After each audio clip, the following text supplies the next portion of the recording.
안녕하십니까, 반갑습니다. 새만금TV입니다. 오늘 또 여러분들하고 재테크에 대한 이야기, 토지에 대한 이야기, 또 이어서 새만금에 대한 이야기 한번 계속 해보도록 할 텐데요. 저희 채널은 이제 토지에 대한 전문 채널입니다. 많은 분들께 토지에 대한 투자 재테크 방향성에 대해서 제시를 저희가 하고 있는데요. 저희 방송을 많이 보신 분들 같은 경우라면 토지 투자는 이렇게 하는 것이다 라고 하는 것 여러분들 충분히 아시리라고 생각을 하게 됩니다. 토지 투자에 있어서는 상당히 이제 긍정적인 부분과 부정적인 부분 이렇게 두 가지로 나뉘어 볼 수가 있다라고 할 수가 있겠는데요. 어떤 분들은 토지에 대해서 상당히 부정적인 인식을 가지고 계신 분들이 있습니다. 사실은 전에 과거의 어떤 경험이 가장 중요하다라고 볼 수가 있겠는데, 사기를 당했다거나 아니면 토지 투자했더니 황금성이 안 돼서 정말 고생을 많이 했다라고 생각하셨던 분들 분명히 있으리라고 생각을 합니다. 이런 분들 머릿속에서는 부정적인 인식을 가지고 있기 때문에 나는 토지 투자 나하고는 안 맞아 이렇게 생각하시는 분들도 계실 거고, 어떤 분들은 토지를 좀 가지고 있었는데 어느 날 느닷없이 그 주변 일대 개발이 되면서 정말 큰 목돈을 만져본 그런 사례를 통해서 긍정적인 생각을 가지고 계신 분들도 있을 거라고 생각을 합니다. 또 그렇게 해서 성공하신 분들 같은 경우는 대한민국에 또 그렇게 이루어지는 지역에 또 투자를 해서 재미를 보시는, 소위 이제는 꾼으로 토지꾼, 토지 투자의 재테크꾼으로 지금 만들어가고 계신 분들도 있다라고 얘기하고 있습니다. 자, 그런데 여러분들한테 저는 이제 토지 투자에 있어서 임해야 될 자세에 대한 부분들 말씀을 드리고 싶은데요. 토지는 사실은 무에서 유로 창출해 나가는 과정입니다. 지금은 아무것도 없지만 미래에 어떤 모습으로 어떤 청사진으로 그려질 것인가를 예측을 하고 우리는 투자에 임한다라고 볼 수가 있겠는데요. 사실 그렇기 때문에 부정적이신 분들한테는 그 토지에 가치성을 부여하기가 좀 쉽지는 않다라고 보여지고, 긍정적이신 분들 같은 경우는 토지에 정말 앞으로 미래에 대한 그림을 잘 그려 나가신 분들이 많이 있더라는 얘기입니다. 그래서 토지 투자는 따지는 것보다 조금 미래의 청사진을 잘 그림을 그려서 매칭을 시키는 사람들한테는 상당히 유리하다라고 좀 말씀을 좀 드려보도록 하겠습니다. 자, 여러분들은 어떤 측에 해당이 됩니까? 부정적인 요소를 가지고 계십니까? 아니면 긍정적인 요소를 가지고 계십니까? 저희가요, 항상 어떤 지역에 투자를 권유했을 때 똑같은 개발 정보를 드린다 하더라도 어떤 분들은 정말 그게 되는 거 맞아? 이렇게 부정적인 인식을 가지고 계신 분들도 계시고, 어떤 분들은 그렇게 된다라고 하면 정말 괜찮겠네 라고 이야기를 하고 계신 분들이 있다라고 하는 것입니다. 이런 경우는 둘 다 상반성을 가지고 계신데, 시간이 지나고 보니까 그러한 것들이 하나씩 이루어지는 과정 속에서 땅값들이 많이 올라갔다라고 하는 것인데요. 지금 저희가 여러분들한테 소개를 시켜드렸던 수많은 땅들이 있는데 그 많은 땅들이 과거에 그랬다라는 것입니다. 예를 들어서 춘천 같은 경우 레고랜드에 대한 효과, 레고랜드가 들어갔을 때 그 주변 일대 땅값이 어떻게 변화될 것인가에 대한 청사진을 그려주고 땅에 투자하신 분들도 계시고, 또 그렇지 못하신 분이 계신데, 사실은 춘천은 레고랜드 효과로 인해서 땅값이 어마어마하게 많이 올라갔다라는 거 여러분들 알고 계시리라고 생각을 하게 됩니다.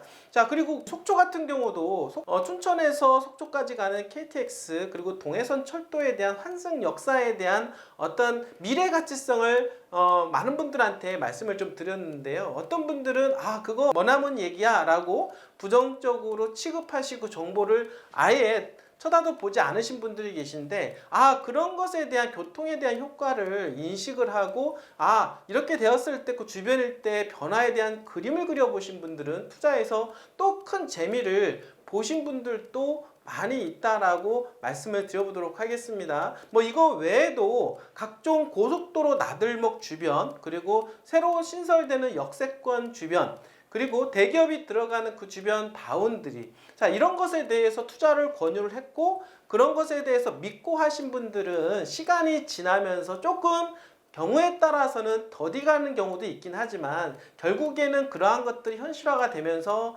정말로 재미를 많이 보신 분들도 있다라고 말씀을 좀 드려보고 싶습니다. 자, 여러분들은 과연 어떤 측에 해당이 됩니까? 저희가 지금 새만금에 대한 이야기를 계속해 드리고 있는데요. 이 새만금에 대한 이야기도 또 그렇습니다. 어떤 분들은 과거의 새만금을 그림을 그려다 보면 아, 새만금 정말 더디 가는 것 같아. 정말 그게 될까? 이렇게 생각하시는 분들도 아직도 있습니다. 이 방송을 보시는 분들 중에서도 아직도 미심쩍어 하시면서 돌다리도 계속 두들기시면서 기회를 자꾸 늦추는 경우도 있는데요. 실제적으로 여러분들 다시 말씀을 드리겠지만은 새만금은 대한민국의 미래, 4차 산업혁명의 전진기지 재생에너지의 메카, 여러분들 미래에 대한 수식어가 다 따라붙어 있는 곳이 바로 새만금입니다. 뿐만 아니라 교통망 못 따지면은 도로망 그리고 트라이포트라고 하는 공항만 철도까지 열리는 것이 확실합니다. 자, 그렇게 봤을 때 여러분들은 어떻게 생각하십니까? 이러한 것들이 만들어졌을 때 새만금의 미래에 대해서 한번 그림을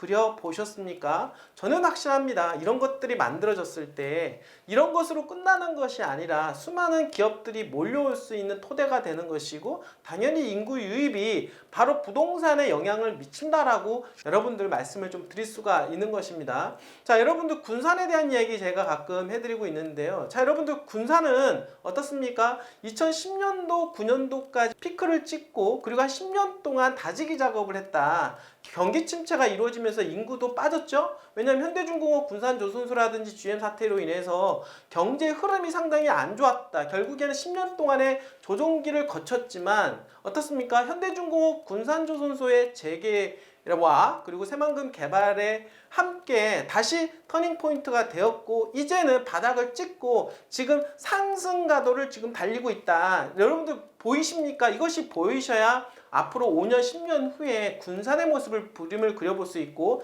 그것에 대한 확신을 갖고 여러분들이 지금 투자에 임하실 수가 있다라고 말씀을 드려보도록 하겠습니다. 자, 군산은요, 현대중공업 군산조선소가 상당한 의미가 있다라고 볼 수가 있겠는데 어떻게 보면 군산 개발의 마중물이다라고 볼 수가 있겠습니다. 자, 그런 군산조선소, 아니 조선업에 어떻습니까? 지금 정부에서 1,400원 이상의 돈을 재정 투입을 하겠다라고 약속을 하면서 또다시 군산의 부동산 경기에 온기가 돌고 있는데요. 바로 그런 온기가 돌고 있는 군산에 대한 이야기를 조금 더 해보려고 합니다. 자, 1,400억 원 투자 지원에 온기도는 군산 부동산, 실질적으로 군산 경기는 지금 온기가 돌고 있다. 여러분들 아시겠지만 부동산 경기 다 침체라고 합니다. 다 침체라고 얘기하면서 아파트값 폭락을 얘기하고 그리고 땅값 올라가겠어 이런 부정적인 생각을 가지고 계신데 또 그렇지 않은 지역이 있고 또 어느 한쪽에서는 뭔가 꿈틀거리면서 어떻습니까? 미래를 향해서 달려가고 있는 지역도 있다. 그런 지역을 여러분들이 보셔야 된다라고 하는 것입니다. 자, 한번 보겠습니다. 현대중공업 군산조선소의 첫 선박 블록 출항과 함께 대통령이 1,400억 원의 투자 지원이 발표가 되었는데요. 군산시 경제가 당연히 활기 기대감이 커지고 있는 그런 상황에 있다라고 볼 수가 있겠고 이러한 모습에 군산시는 부동산 시장의 분위기가 반등을 이어가고 있다라고 하는 것입니다. 제가 여러분들한테 계속 이런 메시지를 드렸는데 실질적으로 기사에도 나오고 있다라고 하는 것 이러한 부분들을 통해서 군산에 대한 미래를 여러분들이 그림을 그려보고 퍼즐을 맞춰가면 될 것으로 생각을 합니다. 자, 윤석열 대통령은요 지난 10일 현대중공업 군산조선소의 블록 출항식에 참석을 했는데요. 군산조선소를 중심으로 하는 대규모 전라북도 조선산업 투자 의지를 표명을 했다. 여러분들 당연히 센터 자리는 어딥니까? 현대중공업 군산조선소고 거기에 그 주변 일대에 어떻습니까? 조선업을 키워야 된다. 그래서 1,400억 원 이상 투자를 지원하겠다라고 약속을 한 것입니다.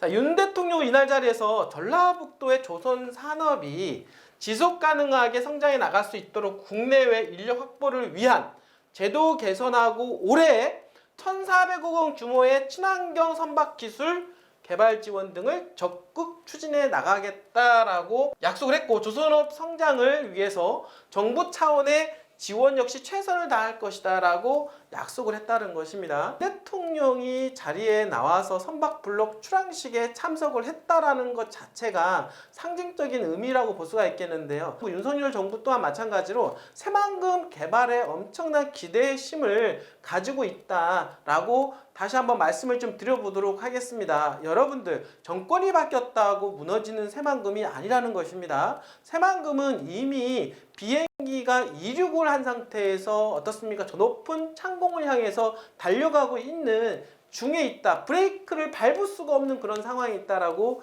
말씀을 좀 드려보도록 하겠습니다. 자, 이처럼 정부 차원의 투자 지원 소식이 발표되면서 군산시의 경제 활기 기대감은 그 어느 때보다도 커지고, 자, 어느 때보다도 커진다는 얘기는 향후 2010년도부터 2020년도, 지금 2023년도, 13년 그 사이 중에서 기대감이 가장 극대화되고 있다. 즉, 어떻습니까? 터닝 포인트 확실하게 찍고 있다라고 말씀을 드려보도록 하겠습니다. 자, 일자리는 물론이고 인구 유입, 인프라 개선, 지역 가치 강화 등의 선순환 구조가 예상이 됩니다. 여러분들, 당연히 어떻습니까? 돌고 돈다. 돈이 돌면 어떻습니까? 사람이 들어오죠. 경기가 좋아지니까 어떻습니까?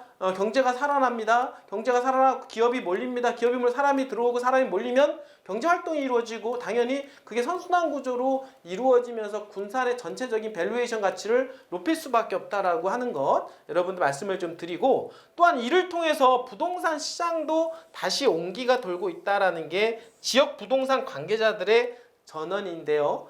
군산시 구암동 일대 A부동산 관계자는 이렇게 말을 했는데요. 지난해 재가동된 군산조선소의 효과가 조금씩 나타나고 있던 상황에서 대통령이 직접 나선 조선산업 부흥에 힘쓰겠다고 밝히자 수요자들의 문의가 배로 늘어났다라고 이야기하고 있습니다. 여러분들 느끼시나요? 군산에 벌어지고 있는 일에 대해서 여러분들 감이 오시나요? 군산은 여러분들 갈 수밖에 없습니다. 이렇게 엄청난 메시지가 지금 군산에 쏟아지고 있는 그런 상황인데요. 이럼에도 불구하고 여러분들이 그림을 못 그리신다라고 하면 조금 생각을 해보셔야 될 것 같습니다. 군산은 다시 한번 확신합니다. 제가 예전에 어떻습니까? 춘천, 속초, 용인, 평택, 화성 이런 지역에 투자에 권유를 했던 것과 마찬가지로 새만금은 어떻습니까? 또 그렇게 될 지역이다 라고 다시 한번 말씀을 드려보도록 하겠습니다. 군산, 새만금의 중심에 서 있는 바로 그 군산이 어떻습니까? 떠오르는 태양을 여러분들 보고 계십니까? 군산은 갈 수밖에 없습니다. 군산 투자 반드시 하고 가야 됩니다. 여러분들 투자에 관심 있거나 정말로 해보려고 하시는 분들은 저희 새만금TV에 전화 주신다라고 하면 정말로 여러분들 입장에서 저희가 컨설팅 그리고 물건을 드리도록 하겠습니다. 끝까지 시청해주신 여러분들 진심으로 감사드립니다.